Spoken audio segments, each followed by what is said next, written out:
Stomach is going to be full, तो इतना ध्यान रखना है। तो ये 3 चीज़ें हो गई। अभी चौथी चीज़ ये हो जाती है कि बहुत टाइम में वीडियोस भी बहुत देखता हूँ कि ये फैट अनहेल्दी है, वो फैट अनहेल्दी है, ये कार्बोहाइड्रेट नहीं खाना है, ये छोड़ो। कुछ नहीं छोड़ना है आपको, कोई पर्टिकुलर मैक्रो आपको छोड़ने की ज़रूरत नहीं है। Oils you can consume in a safe quantity, carbohydrates you can consume in safe quantity. Carbohydrates की सेफ क्वांटिटी ऐसा है नहीं, but we will say for sugars safe quantity में खाना है। तो फैट्स को छोड़ना नहीं है, क्योंकि फैट्स बेसिकली हम लोग बोल सकते हैं हार्मोनल रेगुलेशन में ज़रूरत होती है। तो बहुत सारी चीज़ें लाइक टेस्टोस्टेरोन वगैरह, या फिर आपका जो कोई भी आपका डोमिनेंट नहीं, जो कोई भी हार्मोन्स है वो फैट से आपके मिलते हैं। तो उस पर ध्यान देना, वो कम नहीं होना चाहिए।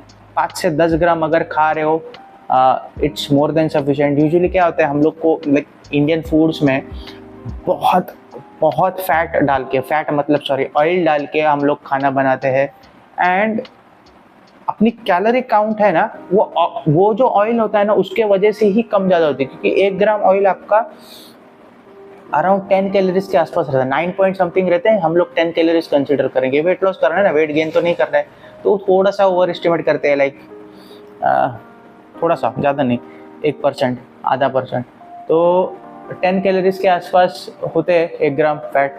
तो 2 या 3 ग्राम भी कम हो जाएगा तो भी 40 या 50 कैलोरीज, लाइक लेट जैसे 5 ग्राम्स ऑयल ज़्यादा पड़ा। 5 ग्राम्स ऑयल से ऑयल इतना होता है, इतना सा छोटा सा कप होता है ना, उतना होता है।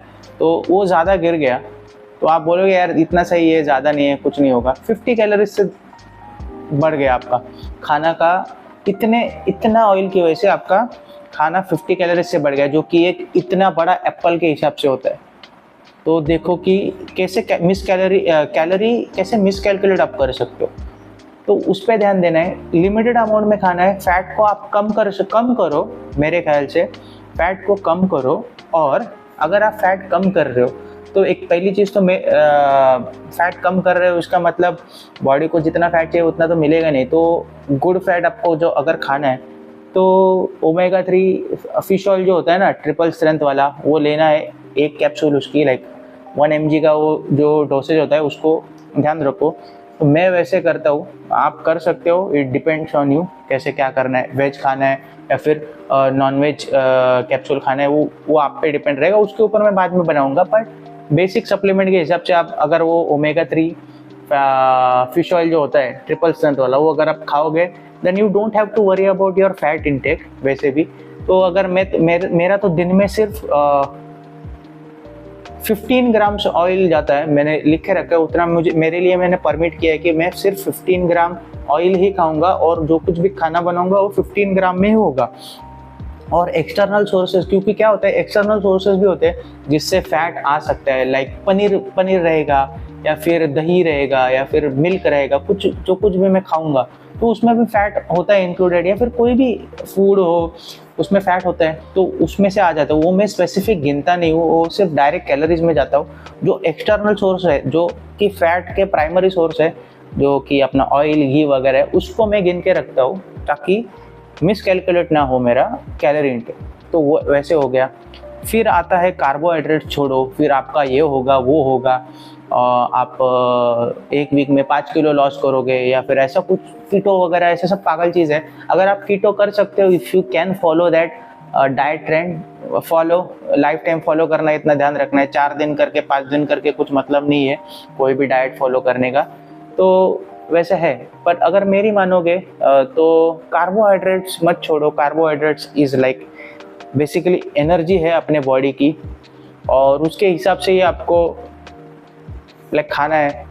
तो अगर आप बोलोगे कि यार मेरी गाड़ी तेल बहुत नहीं तेल नहीं बोल सकते, पेट्रोल, आपकी बाइक पेट्रोल से चलती है, तो अगर आप उसमें पेट्रोल डालोगे ही नहीं तो क्या जलाएगी? वो जलाएगी, हवा जलाएगी, वो ऐसे ही रुक जाएगी। वैसे ही आपकी बॉडी है, you need carbohydrates, don't leave carbohydrates. Body कुछ ना कुछ दूसरा बर्न करेगी उसको एनर्जी के लिए। तो muscles are usually the first thing it targets before fats.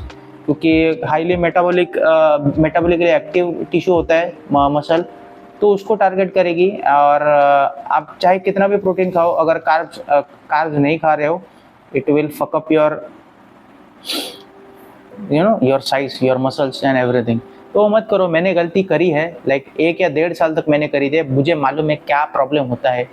तो वो एक्सपेरिमेंट मेरा हो गया, मुझे मत पूछो कि कार्ब्स क्यों नहीं खाने। I did everything and I am telling you right now कि ऐसा मत करो। तो कार्ब्स छोड़ने नहीं है, बट अगर एक गाइडलाइन मैं बताऊँ तो जो शुगर्स होते हैं, यूजुअली शुगर्स, वो कम करो खाने के लिए। मैं शुगर मतलब शुगर केन वाली शुगर नहीं, जो कुछ भी शुगर है वो कम करो, जिससे आपका इंसुलिन शूट होता है, वो मत करो। वो जो चीज़ है लाइक ब्रेड्स वगैरह, वो कम करो खाने के लिए। छोड़ना नहीं है, कम करना है। शुगर कभी कंज्यूम करनी है जब भी आप like you need immediate energy, तो जिम में आने के पहले या फिर कार्डियो करने के पहले थोड़ा सा खाओ, 100-150 ग्राम नहीं, सॉरी 100 कैलोरीज, 150 कैलोरीज के आसपास sugar is okay when you are going to the gym. तो शुगर फॉर्म में जो कुछ भी है, कुछ भी शुगर मतलब शक्कर नहीं, जो कुछ भी है वो खाओ, carbohydrates, it's going to be okay. वो कम करना है। और कार्बोहाइड्रेट्स में फाइबर तो आपने बढ़ाया ही है, क्योंकि मैंने पहले बताया था।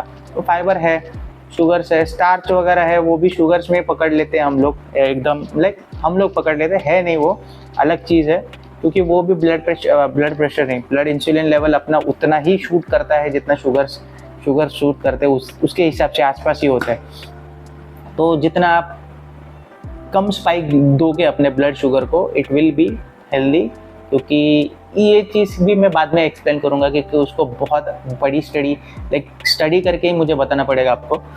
तो वैसे एक चीज़ है, तो उतना ध्यान रखो। तो कार्ब्स नहीं छोड़ना है, फैट्स नहीं छोड़ना है, प्रोटीन इंटेक दुगना तिगना जो कुछ भी अपना एग्जिस्टिंग है उससे ज़्यादा करना है, ऑयल्स वगैरह तो है। तो ये सारी चीज़ें हुई, बेसिक चीज़ें हैं ये। इतना फॉलो करोगे, आपका डेफिसिट काफ़ी अच्छा जाएगा। आप पहली बात न्यूट्रिएंट डेफिशिएंट नहीं रहोगे, क्योंकि आप प्रोटीन खा रहे हो अच्छी तरह से। उसके बाद आप माइक्रो न्यूट्रिएंट का इंटेक भी अच्छी तरह से कर रहे हो, तो वापस आप न्यूट्रिएंट डेफिशिएंट नहीं रहोगे। आप फाइबर खा रहे हो, इसका मतलब वॉल्यूम डेफिशिएंट नहीं रहोगे, तो वॉल्यूम काफ़ी अच्छा रहेगा आपके फूड्स का। हर एक मील में अगर आप वेजीज ऐड करोगे, आप फाइबर्स ऐड करोगे, तो वो एक हो जाएगा। फिर आता है फैट्स, थोड़ा सा कम करना है आपको, ज़्यादा थोड़ा सा नहीं, बहुत ज़्यादा जितना खा रहे हो, डिपेंडिंग कितना पहले खा रहे हो उतना है। पूरी तरह से कोई भी मैक्रोस नहीं बंद करने, ना कार्ब्स करने ना फैट्स करने। तो फैट्स आप खा रहे हो, you are getting enough hormonal regulation में डिस्टर्बेंस नहीं होगी, फैट्स आपका इंटेक हो रहा है, वो एक काफ़ी चीज़ है। फिर आपका आएगा कार्बोहाइड्रेट, जो कि एनर्जी के लिए है, वो sugars depending on your current position. तो अगर आप जिम में जा रहे हो तो थोड़ी सी sugar like 100 to 150 calories sugars, ठीक है। जो स्पाइक होगा वो ये जिम के सेशन करने के लिए काफ़ी आसान रहेगा। तो ये 4 या 5 चीज़ें हैं, कुछ बहुत आसानी से मैंने बता दी है, काफ़ी आसान है, कुछ ज़्यादा सोचने की भी ज़रूरत नहीं है, एकदम सिंपल टर्म्स में, सिंपल लैंग्वेज में मैंने बताई है। साइंटिफिक ही है, बट साइंटिफिक लैंग्वेज में नहीं बताया मैंने, क्योंकि आपको पीएचडी करने की ज़रूरत नहीं है। ये वीडियो देख के आप पीएचडी नहीं दे सकते कुछ ऐसा लाइक न्यूट्रिशन वगैरह की। तो इतना ध्यान रखना है, it's one of the simplest thing. ये चीज़ मैं फॉलो करता हूँ, आप भी फॉलो कर सकते हैं, it's one and the same. Okay, bye.